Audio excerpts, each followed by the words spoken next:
Hey everybody, I'm Vincent Di Pasquale again with FaderPro, and this week for this video we're going to start talking about bass lines. Hopefully you saw the last video where we talked about building a basic beat and getting creative with some song ideas. We're going to continue that but move on to the bass lines. This week we're using sounds from the Waveform Recordings Deep Tech pack, and it's a really great pack, and that's the one we're going to be using for this video. So let's go ahead and get started. So here's the loop that we have that we made last time with the Progressions 2 pack, and I'll just play that for you.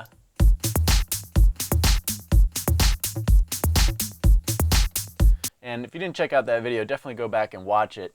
You can recreate basically the same thing. So this is right now just still a 2-bar loop because I'm just getting creative. I want to just work really fast and get some ideas going.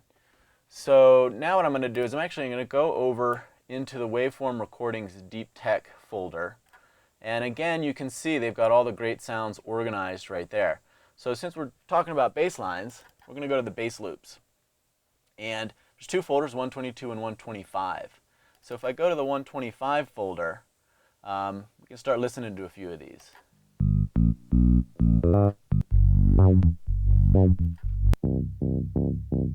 Alright, so there's that one. Let's go ahead and drag that one out. And the session I have is at 125 right now, and this loop is also at 125. Again, these are all labeled by BPM, so that's really nice to stay organized.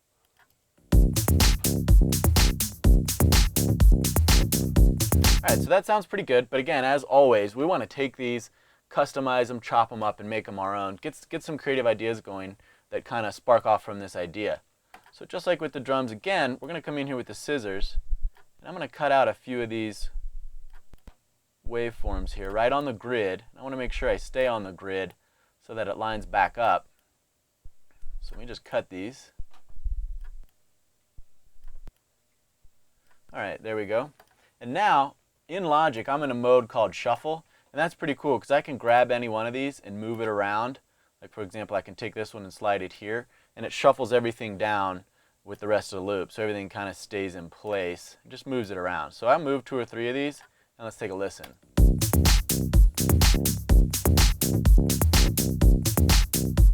Yeah, so that's pretty cool, and I can cut this up further, move them around, duplicate them, whatever I want, and it's going to just sound slightly different.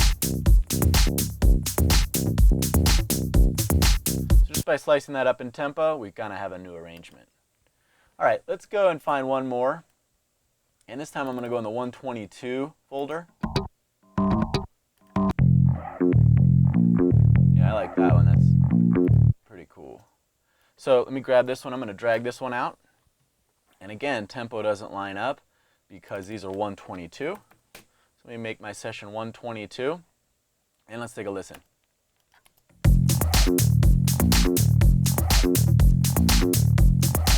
Now with this one, instead of cutting it up, what I'm actually going to do is I'm going to cut out this first note because it's a nice note kind of all by itself. And if we solo this, so I'm going to make that a new file. I'm just going to call it bass note 2. So that's now a totally new file. Okay, so I saved that as a new note because it's by itself. And what I need to do now is find out what note that is. So above that, I have an instrument set up. And I'm going to play this bass note and just find out what that note is. Alright, so if I turn that down a little bit, I'm pretty sure it's an F note. Let me just verify that. So that first note is in fact an F. So now, what I'm going to do is pull up the sampler instrument. And this is important because as I create this new sampler instrument with the EXS24, we'll come into the editor. I'm going to drag that bass note that I saved, drop it right on F. Then I'll extend it out across the whole keyboard.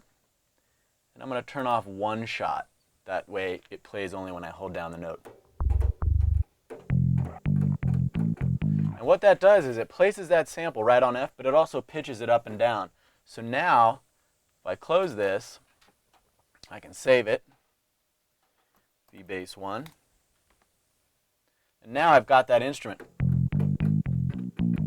So I've used that sample, created a new sampler instrument, so now I can actually create whatever pattern I want just from that one hit.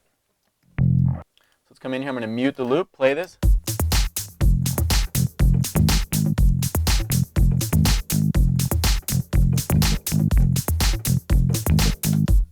So you can see how great that is. Again, just a different idea, loading a sampler, taking out that one note, finding out what the key is, and then it gives me total control and basically a brand new instrument.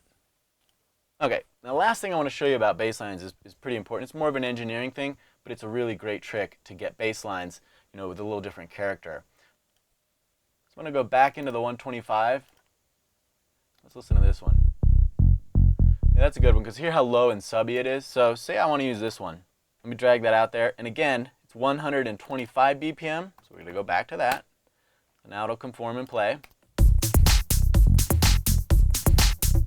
Alright, sounds really good, but it's super subby. So this may disappear on certain systems, and I want a little more definition. So what I'm actually going to do is duplicate that track.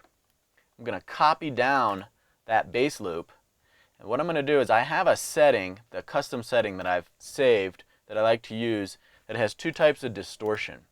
And it also has a high pass filter. The high pass filter is going to roll off the subby low end and just keep that high frequency. So if I solo this bass line, listen to it with the basic distortion plugin.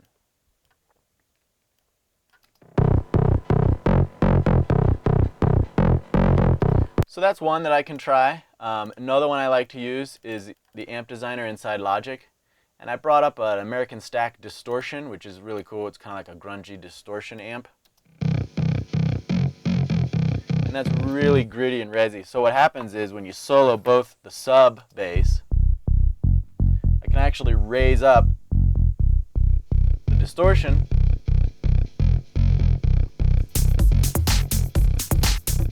And that's going to help that punch out in the mix and give it some new character and some edge. Okay, so real quick, you can see how we can get a lot of great ideas with some simple bass lines, cutting them up, rearranging them, even making a whole new instrument. And again, we were using the Waveform Recordings Deep Tech sample pack. And it's really great to get in there with a lot of the instruments and design sounds and spend a lot of time, and that's all fine. But really, the main goal is staying creative, getting these quick sparks of inspiration that really take you off on a whole new direction, and basically staying creative in the studio. So, hope you enjoyed the video, and we'll see you next time.